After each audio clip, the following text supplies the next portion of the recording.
दोस्तों, मैं फराज मलिक आज इस रिपोर्ट में बहुत सारे बड़े बड़े खुलासे करूंगा और ये खुलासे मैं नहीं कर रहा हूं बल्कि ये खुलासे हो चुके हैं। बड़े बड़े हमारे देश के अंदर जो पैसे वाले लोग हैं उनका एक बड़े कांड में नाम सामने आया है। ध्यान से देखिएगा और मोदी जी के उस डायलॉग को भी याद कीजिएगा कि जो चोर हमारे देश के अंदर विदेशों में पैसा छुपाए बैठे हैं, अगर विदेशी पैसा भारत में आ जाता है तो 15-15 लाख तो यूं ही एक एक भारतीय के खाते में पहुंच जाएंगे। इस डायलॉग को जरा अपने दिमाग में रखिएगा। लेकिन पहले यह खबर गुस्ताख रसूल की आपको सुनाना चाहता हूं। दोस्तों, पिछले काफी टाइम से पैगंबर मोहम्मद सल्लल्लाहु ताला अलैहि वसल्लम के कार्टून छापे जा रहे हैं। ये गोरी चमड़ी वाले पैगंबर मोहम्मद सल्लल्लाहु ताला अलैहि वसल्लम का कार्टून छापते हैं, उनका मजाक उड़ाते हैं, इस्लाम को नीचा दिखाने की साजिश रचते रहते हैं, लेकिन ये कभी कामयाब नहीं हो पाते। अभी आपने सुना होगा हाल ही में चार्ली हेब्दो ने फ्रांस के अंदर भी छापा था। इससे पहले 2007 में एक कार्टूनिस्ट था जिसका नाम था लॉर्ड्स विल्कस। इसने भी पैगंबर मोहम्मद सल्लल्लाहु ताला अलैहि वसल्लम का कार्टून छापा था, मजाक उड़ाया था, बहुत ज्यादा विवाद भी हुआ था, मुसलमानों की आस्था को ठेस पहुंची थी, जिसके बाद इसको जान से मारने की धमकियां भी मिलने लगी थी। फिलहाल ये पुलिस की सिक्योरिटी में रहता था, कहीं भी जाता था इसके साथ पुलिस चलती थी। कल की बात है, ये कहीं जा रहा था अपनी कार से, पुलिस इसके साथ थी, इसकी कार हाई स्पीड में चल रही थी। अचानक से एक मोड़ आया और मोड़ के सामने से एक बहुत तेज तर्रार रफ्तार में एक ट्रक आता है और इसकी कार को उड़ा देता है। खबर के मुताबिक इस कार्टूनिस्ट की कार भी बहुत तेज स्पीड में थी। जैसे ही मोड़ पर मुड़ती है, ट्रक सामने से आया, टक्कर लगी और इसकी कार उड़ गई और इसकी दर्दनाक मौत हो गई। यह खबर आज इंटरनेशनल मीडिया पर काफी ज्यादा छाई रही कि एक गुस्ताख रसूल की दर्दनाक मौत हुई। अब चलते हैं अपने देश की खबरों की तरफ। दोस्तों, वीडियो के शुरू में प्रधानमंत्री मोदी जी की जो 15 लाख वाली बात मैंने आप लोगों को बताई थी, वो 2014 से पहले के भाषण में मोदी जी ने कहा था कि हमारे देश के चोर उचक्कों ने विदेश में इतना पैसा जमा कर दिया है भारत का कि अगर वो सारा पैसा वापस आ जाए, हमारी सरकार अगर बन जाए तो हम उस पैसे को वापस देश के अंदर लेकर आएंगे। और इतना पैसा है कि एक एक आदमी के खाते में तकरीबन 15-16 लाख तो यूं ही पहुंच जाएंगे। मोदी जी ने विदेश में जमा पैसे को लेकर इस तरीके की बातें कही थी, लेकिन शायद काला धन आने की बजाय विदेशों में और ज्यादा बढ़ गया है। विदेशों में हमारे देश के बड़े बड़े लोगों ने और ज्यादा जमा कर दिया है। एक रिपोर्ट सामने आई।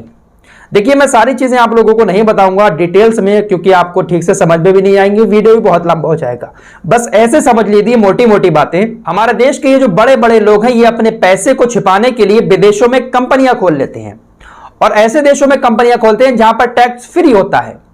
अरबों करोड़ रुपए वहां पर निवेश करते हैं, शेयर खरीदते हैं, वहां पर अपनी कंपनी खोल लेते हैं और जो इनकी ब्लैक मनी होती है उसको वहां पर इन्वेस्ट कर देते हैं। ऐसा ही कुछ खुलासा पेंडोरा पेपर्स ने किया है। पेंडोरा पेपर्स ने कहा कि ब्रिटिश वर्जिन आइलैंड पर सचिन तेंदुलकर, उनकी पत्नी, उनके ससुर अनिल अंबानी, जैकी श्रॉफ और भी ना जाने कितने बड़े बड़े बिजनेसमैन हमारे देश के तकरीबन 300 ऐसे लोग हैं जिन्होंने अपने पैसे को विदेशों में इन्वेस्ट कर रखा है। करोड़ों अरबों रुपए इन्होंने वहां लगा रखे हैं। एक बड़ा खुलासा सामने आया है। भारत के अंदर अनिल अंबानी अपने आप को दिवालिया घोषित कर चुके हैं, लेकिन इस खुलासे में विदेशों में इनकी तकरीबन 18 कंपनियां चल रही हैं, इनकी और इनके सहयोगियों की 18 कंपनियां चल रही है करोड़ अरबों रुपए की, लेकिन भारत के अंदर अपने आप को ये दिवालिया घोषित कर चुके हैं। सचिन तेंदुलकर का बड़ा नाम सामने आया, एक बड़ा खुलासा। आप पूरी रिपोर्ट अगर पढ़ना चाहते हैं, इसका लिंक मैं डिस्क्रिप्शन में दे दूंगा।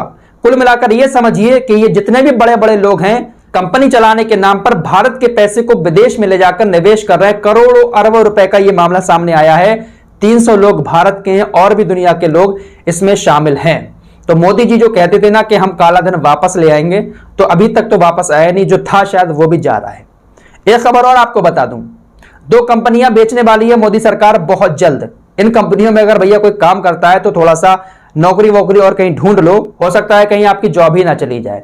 आपको याद होगा वित्त मंत्री निर्मला सीतारमण पहले भी कई बार कह चुकी है कि हम उन सारी कंपनियों को बेच देंगे जो कंपनियां हमें कुछ दे नहीं रही हैं।